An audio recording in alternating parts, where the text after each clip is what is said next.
ఈరోజు నేను ఒక ముఖ్యమైన విషయం గురించి డిస్కస్ చేయదలుచుకున్నాను. అదేంటంటే, మగవారిలో కౌంట్ గురించి, స్పెర్మ్ కౌంట్ గురించి.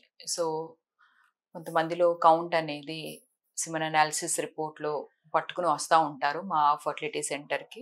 మేడం ఇలాగా స్పెర్మ్ కౌంట్ అనేది లేదు అని చెప్పి, లేదా తక్కువ ఉందని చెప్పి రిపోర్ట్స్‌తో వస్తూ ఉంటారు. సో, దీనికి సొల్యూషన్ ఏంటి అని అడుగుతా ఉంటారు. Hello everyone. నేను మీ doctor Ashwini, infertility specialist 49 Rajahmundry.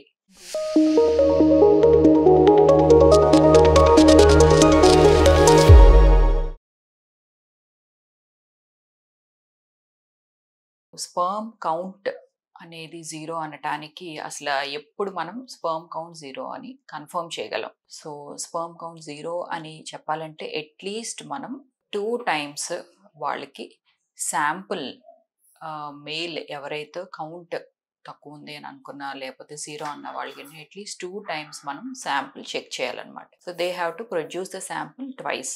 So, ఒకసారి ఇచ్చిన శాంపుల్ తోటి we cannot diagnose him as azoospermia అనమాట. సో, వన్స్ మనకు అలా వచ్చింది అంటే report, after 3 days or 1 week after again we have to ask the male to give the sample. So, మళ్ళీ ఇంకొకసారి ఆయన్ని శాంపుల్ ఇమ్మని అడుగుతాం.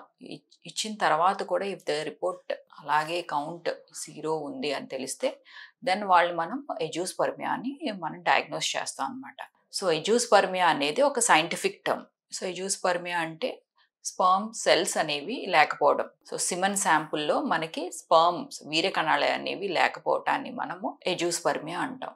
సో, ఎజూస్పర్మియాకి ముఖ్యంగా 3 కారణాలండి. So, what are the 3 causes అనేసరికి ఒకటి జెనెటిక్ కాజ్ అండి. సో, జెనెటిక్ కాజ్ అంటే ఎలా చెప్పాలి మీకు?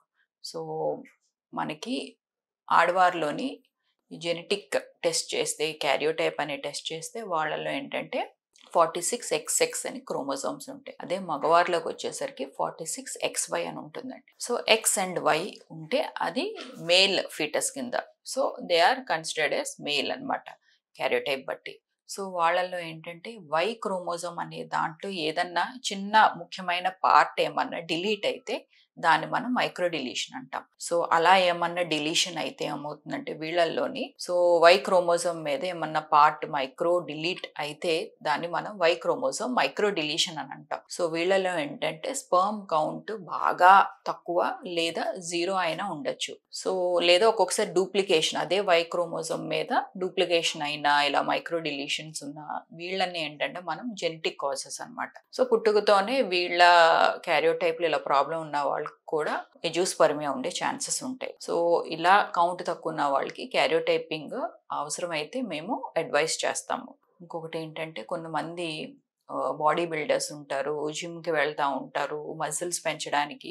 సో, వాళ్ళు టెస్టోస్టిరాన్ సప్లిమెంటేషన్స్ అనేవి తీసుకుంటారు. టెస్టోస్టిరాన్ సప్లిమెంటేషన్స్ తీసుకోవటం వల్ల వాళ్ళకేంటే మజిల్స్ అనేవి బిల్డ్ అవుతాయి. జిమ్‌లోని అవసరం. తర్వాత కొంతమంది స్పోర్ట్స్ పర్సన్స్ కూడా వాడుతూ ఉంటారు. కానీ టెస్టోస్టిరాన్ అనేది ఉండాల్సిన లెవెల్‌లో ఉండాలండి. సో, అది మరీ ఎక్కువైనా తక్కువైనా కూడా it is harmful for the sperm production అనమాట. సో, ఇలాగా వాళ్ళలో కూడా టెస్టోస్టిరాన్ సప్లిమెంటేషన్ ఎక్కువ తీసుకోవటం వల్ల ఏంటంటే స్పెర్మ్ కౌంట్ అనేది డ్రాస్టిక్‌గా తగ్గిపోతుంది లేదా 0 అయిపోయే ఛాన్సెస్ కూడా ఉంటాయండి. So, what is the other cause? మూడో కాజ్ వచ్చి వాసెక్టమీ అండి. వాసెక్టమీ సో, పిల్లలు వద్దనుకున్న వాళ్ళకి వాసెక్టమీ చేయించుకుంటే కూడా వాళ్ళకి స్పెర్మ్ కౌంట్ 0 అవుతుంది. ఎక్కడైతే వాస్ నుంచి స్పెర్మ్స్ అనేవి బయటకు వస్తాయో అక్కడ యూజువల్‌గాని ఫ్యామిలీ ప్లానింగ్ ప్రొసీజర్‌లో వాసెక్టమీ చేస్తాం. చేసినప్పుడు కూడా వాళ్ళకి స్పెర్మ్స్ అనేవి 0 ఉంటాయి. సో, ఇవి 3 ముఖ్యమైన కారణాలు.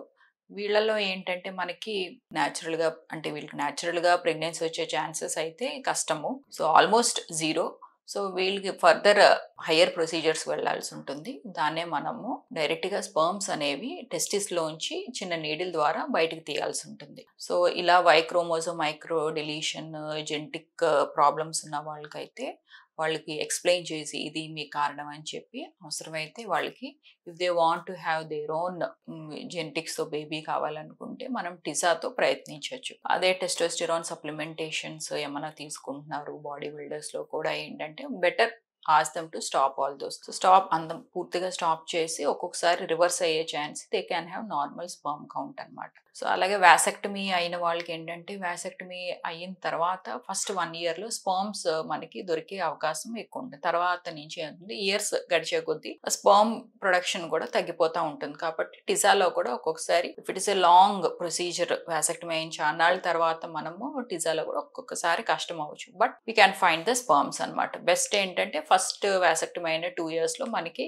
ఈ ఏదైతే మనం డైరెక్ట్ గా టెస్టిస్ లోని నీడిల్ వేసి తీయటంతో స్పర్మ్స్ బాగానే దొరుకుతాయి. సో ఒక్కొక్కసారి ఏంటంటే మనకి ఎజూస్పెర్మియా స్పర్మ్స్ అనేవి లేకపోవడానికి కారణాలు ఒకటి అబ్స్ట్రక్షన్. ఎక్కడైనా స్పర్మ్స్ ఎక్కడైతే జనరేట్ అయ్యి బయటకు వచ్చే ట్రాక్ ఆ వేలో ఏమన్నా అబ్స్ట్రక్షన్స్ ఉన్నా అంటే ఏమన్నా అడ్డులు కానీ ఏమన్నా ఉన్నా ఏమవుతుందంటే స్పర్మ్స్ అనేవి బయటికి రావు. సో ఎక్కడెక్కడ ఈ అనాటమీ మేల్ రిప్రొడక్టివ్ ట్రాక్లో ఎక్కడైనా మనకి అడ్డంకులు ఏమైనా ఉన్నా సిస్ట్లు కానీ ఏమన్నా ఉన్నాయి.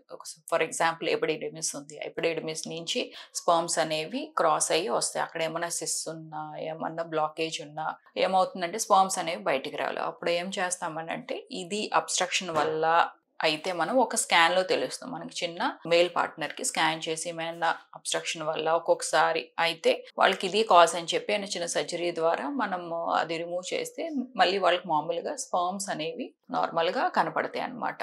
ఏదో ఒక్కొక్కసారి అసలు absence ఆఫ్ వాస్ట్ డిఫరెన్స్, అసలు వాస్ట్ డిఫరెన్స్ అనేది ఒక పార్ట్ ఉంటుంది అనమాట. అది మనకి బయటకి స్పర్మ్స్ రావటానికి యూజ్ అవుతుంది అనమాట. కొంతమందికి పుట్టుకతోనే కంజనైటల్ బైలేటరల్ పుట్టుకతోనే both sides vas deferens absence అవటం వల్ల congenital bilateral absence of vas deferens వల్ల కూడా స్పర్మ్స్ అనేవి రావు. సో వాళ్ళకి వాళ్ళు శాంపుల్ ఇచ్చినప్పుడు చూస్తే స్పర్మ్ 0 అని వస్తాయి. సో ఇదేమన్నా అని అనుకుంటే మనం ఒక స్కాన్లో మనకి తెలుస్తుంది అనమాట. సో మేల్ రిప్రొడక్టివ్ ట్రాక్ట్ దగ్గర మనం స్కాన్ చేస్తే ఇది ఆబ్సెంట్ అని వస్తే దీన్ని మనం congenital bilateral absence of vas deferens. So ఇదేంటంటే సిస్టిక్ ఫైబ్రోసిస్ ఉన్న పేషెంట్స్లో ఉంటుంది అనమాట. సో ఇలాంటి వాళ్ళకి కూడా మనము చిన్న టెస్టిస్లోంచి డైరెక్ట్గా స్పర్మ్స్ తీసి మనము ఐవీఎఫ్కి వెళ్ళి they can have their own baby అనమాట. వాళ్ళకి కూడా నార్మల్గా అందరిలాగే తండ్రులు అయ్యే అవకాశం ఉంటుంది. సో ఈ టిజా అనేది ఎప్పుడు చేస్తాం?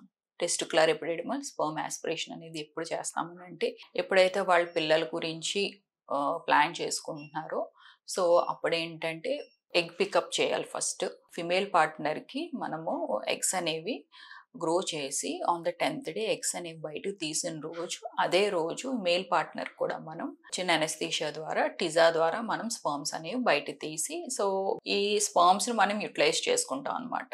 యూటిలైజ్ చేసుకుని మనము they can have their own babies అనమాట. సో ఎజోస్పర్మియా కూడా ట్రీట్మెంట్ ఉందండి. సో నిరాశ చెందాల్సిన అవసరం లేదు. సో కానీ as early as possible evaluate చేసుకుని మనం ముందుకెళ్తే వీళ్ళకి కూడా they can have normal healthy baby child అనమాట. సో ఇంకొక కారణం ఎజోస్పర్మియాకి ఒక్కొక్కసారి ఏ కారణాలు ఉండవు, ఇవేమీ దొరకవు మనకి.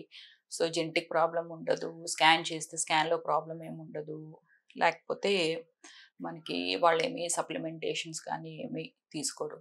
సో ఇలాంటి వాళ్ళల్లో మనం ఎలా రూల్ అవుట్ చేయాలి అని అంటే మన క్రానిక్ ఇల్నెసెస్తో బాధపడుతున్నారు చాన్నాళ్ళ నుంచి కొన్ని రకాల వ్యాధులతో ఏమైనా బాధపడుతున్నా ఇమ్యూనిటీ కాంప్రమైజ్ చేసే ఇమ్యూనిటీని పూర్తిగా తగ్గించే లైక్ హెచ్ఐవి కానీ వాళ్ళలో ఏమవుతుందంటే ఇమ్యూనిటీ అనేది పూర్తిగా తగ్గిపోతుంది. సో స్పర్మ్ ప్రొడక్షన్ మీద కూడా దాని ఇంపాక్ట్ పడుతుంది. క్రానిక్ డిసీజెస్ కానీ క్యాన్సర్స్ కానీ అలా ఉన్నా కూడా ఒక్కొక్కసారి డ్రాస్టిక్గా తగ్గిపోయే ఛాన్సెస్ ఉంటాయి. ఒక్కొక్కసారి ఏంటంటే ఆటో ఇమ్యూన్ డిసీజెస్ అనమాట.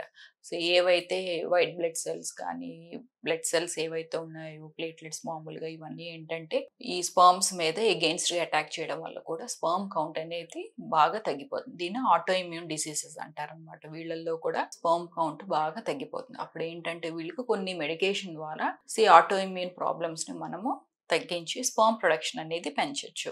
సో ఇవేంటంటే మనం వన్స్ వాళ్ళు వచ్చి మన దగ్గర ఇన్వెస్టిగేట్ చేయించుకుంటే ఇవాల్యుయేట్ చేయించుకుంటే కాజ్ అనేది ఏంటో తెలుస్తుంది. సో ఒక్కొక్కసారి ఏంటంటే మనం హార్మోనల్ టెస్ట్లు కూడా ఒక్కొక్కసారి చెప్తా ఉంటాం చేయించుకోమని, మగవారి హార్మోన్స్ ఎలా ఉన్నాయని చూడటానికి. సో అందులో మనకి ఏమన్నా డెఫిషియన్సీ కనపడినా మనం ఆ ఇంజెక్షన్స్ ఇచ్చి దాన్ని రీప్లేస్ చేయడం వల్ల ఏంటో కూడా మళ్ళీ స్పర్మ్స్ అనేవి జనరేట్ అవుతాయి. సో ఇలా కూడా మనము ట్రై చేయొచ్చు. సో ఇమీడియట్గానే స్పర్మ్స్ లేవు అనుకునే వారికి డైరెక్ట్ డోనార్ స్పర్మ్కి ఏమీ అడ్వైస్ చేయాల్సిన అవసరం లేదండి. ఇవాల్యుయేట్ చేసుకుని మనము జాగ్రత్తగా వాళ్ళకి ట్రీట్మెంట్కి వెళ్తూ అవసరమైతే టిజాకి వెళ్ళి కూడా they can have their own baby. If it is not possible, ఇలా ట్రీట్మెంట్ ఇచ్చినా కూడా అవ్వకపోతే మనం డోనార్ శాంపుల్ అప్పుడు మనం ఆలోచించవచ్చు. సో ఇవన్నీ ఎజూస్పర్మియా ఉన్నంత మాత్రాన వాళ్ళు నిరాశ చెందాల్సిన అవసరం లేదు. సో దీని ద్వారా ఇలాంటి ఏదన్నా ప్రాబ్లమ్స్తో మీరేమన్నా ఫేస్ అవుతుందా, డెఫినెట్గా మన ఫర్టిలిటీ సెంటర్ రాజమండ్రికి వచ్చి మీరు మీ డౌట్స్ని అలాగే ట్రీట్మెంట్ ఫర్దర్గా వెళ్ళటానికి సహాయం కూడా తీసుకోవాలి. Thank you so much.